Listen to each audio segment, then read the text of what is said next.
दोस्तों, आज मैं आपको भाभी का घूंघट कहानी सुना रही हूँ।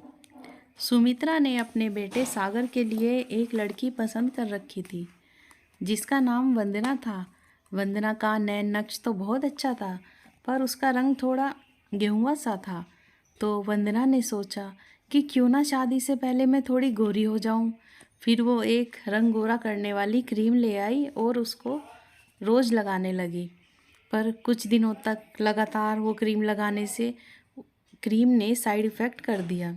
उसके पूरे मुंह पर पिंपल्स हो गए और जगह जगह काले निशान पड़ गए। यह देखकर वंदना रोने लगी। वह सोचती है, यार अब तो मेरी शादी भी नज़दीक आ गई है। ये चेहरे से मैं कैसे शादी करूँगी? अपना ऐसा चेहरा मैं लोगों को कैसे दिखाऊंगी? तब उसकी माँ ने कहा, अरे बेटी, शादी में तो तू घूंघट में रहेगी, पर उसके बाद तो घूंघट में नहीं रह सकती। तब तो लोग देखेंगे ही, तुम्हारे ससुराल वाले तो मुंह देखेंगे ही।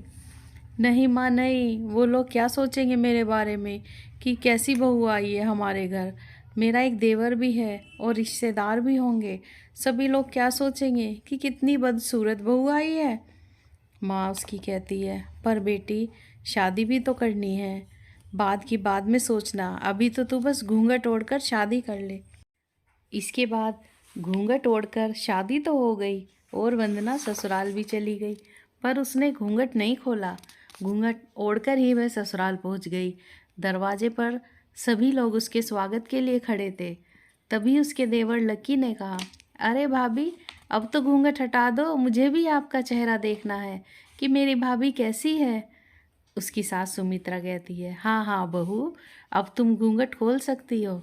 हम ये पुराने परंपरा को नहीं मानते। तुम्हें यहाँ पर घूंघट में नहीं रहना पड़ेगा। वंदना अब मुश्किल में आ गई। उसने बात को संभाला और कहा, नहीं नहीं माँ जी, मुझे शर्म आ रही है। तभी वहाँ पर खड़ी सागर की मौसी बोलती है, अरे भाई वाह, कितनी अच्छी और संस्कारी बहू लाई हो सुमित्रा तुम। सुमित्रा कहती है, हाँ हाँ हाँ, आखिर पसंद किसकी है? मेरी पसंद खराब हो ही नहीं सकती। वंदना ने मन ही मन सोचा कि इन लोगों को अब कैसे बताऊं कि मेरे चेहरे पर बहुत सारे पिंपल्स निकल आए हैं। अब वह घर के अंदर आ जाती है, घूंघट में ही। तभी उसका देवर फिर से बोला, अरे भाभी, अब कितना शर्माओगी आप? आजकल इतना कौन शर्माता है भाभी? देखिए, मैं आपका इकलौता देवर हूँ और आप मुझसे ही शर्माओगी क्या? दिखा दो अब तो अपना चेहरा। माँ ने बताया था कि मेरी भाभी बहुत सुंदर है। वंदना कहती है, अरे देवर जी, मैं थक गई हूँ, अब मैं थोड़ा आराम करूँगी, मैं कल दिखाऊँगी आपको अपना चेहरा। लक्की, ओह कोई बात नहीं भाभी, चलो फिर आप आराम करो, मैं आपका चेहरा कल देख लूँगा। फिर लक्की वहाँ से चला जाता है। अगले दिन वंदना सुबह किचन में खाना बना रही थी। तभी फिर से लक्की वहाँ आ जाता है। भाभी क्या बना रही हो? वंदना कहती, वो मैं नाश्ता बना रही हूँ। अच्छा, क्या क्या बनाया है नाश्ते में? पूरी सब्जी, हलवा और खीर बनाई है। लक्की, अरे वाह, ये सुनकर तो मुंह में पानी ही आ गया। मुझे खीर पूरी बेहद पसंद है भाभी। अच्छा, आपने कहा था कि आप कल मुझे अपना चेहरा दिखाएंगी, तो दिखाइए ना भाभी अपना चेहरा। वंदना कहती है, अभी नहीं देवर जी, और कुछ दिन रुक जाओ। आप जाओ, मैं नाश्ता लेकर आती हूँ। लक्की मुंह लटकाकर वहाँ से चला गया। थोड़ी देर बाद वंदना नाश्ता लेकर आती है। घूंघट के कारण उसे ठीक से दिखाई नहीं दे रहा था और वह सब्जी सुमित्रा के ऊपर गिरा देती है। सुमित्रा कहती है, अरे अरे अरे बहू, ये क्या कर दिया? वंदना कहती है, क्षमा करें माँ जी, मुझे ठीक से दिखाई नहीं दिया। तभी वहाँ मौसी बोलती है, अरे ये घूंघट हटाएगी तो तभी ठीक से देख पाएगी ना। अब हमेशा घूंघट में ही रहोगी तो दिखेगा कैसे? वंदना कहती है, माफ़ कर दीजिए मौसी जी, पर मैं अभी इसे साफ़ कर देती हूँ और दोबारा से सब्जी बना कर लाती हूँ। सुमित्रा कहती है, नहीं नहीं, उसकी कोई आवश्यकता नहीं है, तुम बस ये घूंघट हटा दो। वंदना कहती है, नहीं नहीं माँ जी, मुझे शर्म आती है, मैं घूंघट नहीं हटा सकती। ये कहकर वंदना जल्दी से किचन में चली गई। उसकी मौसी कहती है, अरे बहुत ही शर्मीली बहू है।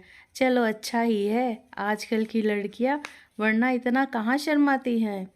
वंदना घूंघट ओढ़कर ही सारा काम करती थी, पर घूंघट की वजह से वो कभी कुछ गिरा देती तो कभी किसी चीज़ से खुद टकरा जाती। ऐसे ही 15 दिन निकल जाते हैं, पर अभी तक उसने अपना चेहरा किसी को भी नहीं दिखाया था। एक दिन सुमित्रा ने सागर से कहा, बेटा क्या बात है, बहू हमेशा घूंघट में ही क्यों रहती है? शायद तुझे कुछ बताया हो। सागर कहता है, अरे माँ, तुम्हें ही नहीं बल्कि उसने मुझे भी अभी तक अपना चेहरा नहीं दिखाया। कुछ कहो तो बस कोई ना कोई बहाना ही मार देती है और दूसरी तरफ मुँह करके सो जाती है। लक्की और सुमित्रा ये सुनकर भौचक्के रह गए। एक दिन वंदना की माँ का फ़ोन आता है तो वह अपनी बेटी से पूछती है, हेलो बेटी, चेहरे के दाग कुछ कम हुए? वंदना कहती है, अरे माँ क्या करूँ, अभी तक कुछ भी कम नहीं हुए। अब तो ये मुहासे और ये काले काले दाग और बढ़ते ही जा रहे हैं, कम होने का नाम ही नहीं ले रहे। क्या करूँ माँ मैं? उसकी माँ कहती है, बेटा तू फिक्र न कर, सब कुछ धीरे धीरे ठीक हो जाएगा। फ़ोन रखने के बाद जैसे ही वंदना कमरे से बाहर निकली तभी वो सोफे से टकराकर नीचे गिर गई। उसकी आवाज़ सुनकर सागर और सब भाग कर आते हैं। सुमित्रा कहती है, अरे बहू क्या हुआ? वंदना, वो माँ जी पता नहीं मैं किससे टकरा के गिर गई। तभी लक्की कहता है, अरे भाभी तभी तो कहते हैं कि ये घूंघट हटा दो, तभी तो आपको सामने की रखी चीज़ दिखाई देंगी। सागर भी कहता है, अरे वंदना अब तो खोल दो ये घूंघट ऊंघट। वंदना कहती है, नहीं नहीं मैं घूंघट नहीं हटाऊंगी। तभी वो उठी और वहाँ से बाहर चली गई। तभी मौसी जी कहती हैं, नहीं नहीं यहाँ तो कुछ गड़बड़ है, कुछ तो चल रहा है, वरना ऐसे ही नहीं हो सकता कि कोई भी लड़की अपने पति तक को भी अपना चेहरा ना दिखाए। तभी सुमित्रा कहती है, अरे दीदी अब क्या करें, आप ही कुछ बता दो। मौसी ने थोड़ी देर सोचा और कहा, ठीक है शाम को एक काम करेंगे, मैंने एक प्लान बना लिया है। शाम को मौसी सबको लेकर हॉल में बैठ जाती है। बगल में उन्होंने तेज़ चलने वाला स्टैंड फैन लगा दिया और फिर वंदना को आवाज़ लगाई, वंदना, अरे ओ वंदना बहू ज़रा इधर तो आओ, सुनो ज़रा। वंदना कहती है, हाँ जी मौसी जी कहिए क्या बात है? मौसी कहती है, ज़रा यहाँ तो आओ मेरे पास। जैसे ही वंदना मौसी जी के पास गई तो उन्होंने वहाँ रखा पंखा चला दिया। तेज हवा से वंदना का घूंघट उड़ गया और सभी को उसका चेहरा दिख गया। वंदना कहती है, अरे अरे ये क्या हो गया, सबने मेरा चेहरा देख लिया, अब सब क्या सोचेंगे मेरे बारे में? सागर कहता है, अरे तुम तो इतनी सुंदर हो, फिर ये चेहरा दिखाने में शर्माती क्यों हो?